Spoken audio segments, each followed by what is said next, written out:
चीन की घुसपैठ को लेकर विपक्ष ने सरकार को बुरी तरह घेर लिया है। राहुल गांधी समेत पूरा विपक्ष मोदी सरकार की चीन नीति पर सवाल उठा रहा है। राहुल गांधी का हमला सीधे प्रधानमंत्री पर है। वो सरकार पर घुसपैठ की बात छिपाने का आरोप लगा रहे हैं। ऐसे में इंडिया टुडे कार्वी इनसाइट्स के सर्वे में हमने सवाल पूछा कि चीन के साथ तनाव को भारत ने कैसे निपटा। इस सवाल पर 69% मानते हैं कि मोदी सरकार ने चीन को सही जवाब दिया है। 15% को लगता है कि सही जवाब नहीं दिया गया। 9% ये मानते हैं कि सरकार ने लोगों से जानकारी छिपाई है।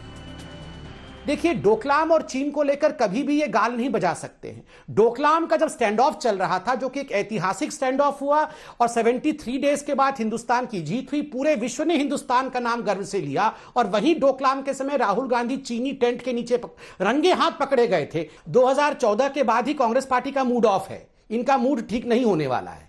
देखिए, मूड जब हिंदुस्तान का मूड एक तरफ होता है, कांग्रेस पार्टी का मूड दूसरी तरफ होता है। सर्जिकल स्ट्राइक होता है तो सारे लोग, सबके मूड अच्छे होते हैं, कांग्रेस पार्टी का मूड खराब होता है। एयर स्ट्राइक होता है तो सारे लोगों के मूड अच्छे होते हैं, कांग्रेस पार्टी का मूड खराब होता है। चीन की आक्रामक और धोखे वाली नीति पर हमने सवाल पूछा कि क्या भारत को चीन से युद्ध करना चाहिए। इसके जवाब में 59% युद्ध के पक्ष में दिखे, जबकि 34% ने जंग को शांति का रास्ता नहीं माना, युद्ध के खिलाफ दिखे। एशिया के दो बड़े मुल्कों के बीच तनाव का भड़कना घातक है। और जब सर्वे में लोगों से यह सवाल पूछा गया कि भारत की सैन्य ताकत और चीन की सैन्य ताकत के बारे में क्या सोचते हैं, तो 72% ने कहा कि चीन से युद्ध की हालत में भारत की जीत होगी। 9% मानते हैं कि चीन को हराया नहीं जा सकता। 10% युद्ध को सही नहीं मानते। उनकी राय है कि इससे गतिरोध बढ़ेगा। प्रधानमंत्री नरेंद्र मोदी की चीन नीति से सभी वाकिफ हैं। पीएम ने चीन से व्यापार बढ़ाने की कोशिश की, लेकिन बदले में चीन ने वही किया जिसके लिए वो विख्यात है।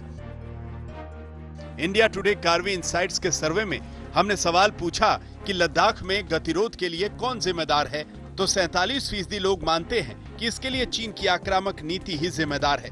30% भारत की दोषपूर्ण विदेश नीति को जिम्मेदार बता रहे हैं, जबकि 11% ने इसे खुफिया तंत्र की नाकामी बताया है।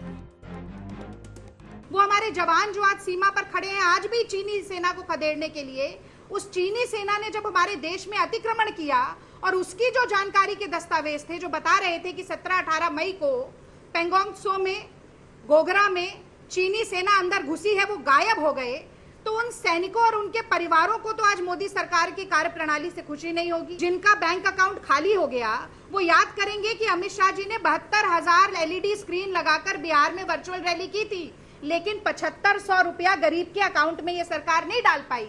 ये लोग क्या मोदी सरकार को वोट करेंगे? ये बहुत बड़ी अतिशयोक्ति है। मोदी सरकार ने चीन की फौजी घुसपैठ का जवाब आर्थिक वार से दिया। चीन की एप्स पर पाबंदी लगाई गई। सर्वे में हमने लोगों से जानना चाहा कि क्या कॉन्ट्रैक्ट और ऐप पर बैन चीन को सही जवाब है। इस पर 91% लोगों ने इसे सही बताया, जबकि 7% इस फैसले को गलत बता रहे हैं। चीन सरहद पर आंख दिखाता है, हमारी जमीन कब्जा करने की नीयत रखता है और हमारे बाजारों को अपने सामान से भरना भी चाहता है। सर्वे में चीन की इस करतूत पर हमने लोगों से राय जाननी चाहिए और सवाल पूछा कि क्या चीनी सामान को ना कहते हुए महंगी चीजें खरीदना चाहेंगे। इसके जवाब में 67% ने हाँ में जवाब दिया, जबकि 30% नहीं बोल रहे हैं। कोरोना काल में चीन की घुसपैठ के बीच पीएम मोदी ने आत्मनिर्भर भारत के अभियान को लॉन्च किया है।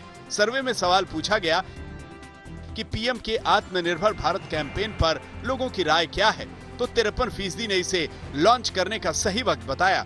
वहीं 38% मानते हैं कि भारत आत्मनिर्भर बनने के लिए अभी सक्षम नहीं है। इसमें कोई दो राय नहीं कि देश एक कठिन दौर से गुजर रहा है। कोरोना काल, चीन की आर्थिक घुसपैठ, आर्थिक बदहाली, लेकिन इस सब के बीच सर्वे में एक बात साफ हो गई, और वो ये कि लोग प्रधानमंत्री नरेंद्र मोदी की नीतियों पर भरोसा कर रहे हैं और उन्हें वक्त भी देना चाहते हैं। यानी मूड ऑफ द नेशन अभी पीएम मोदी और उनकी सरकार के पक्ष में दिख रहा है। आज तक ब्यूरो।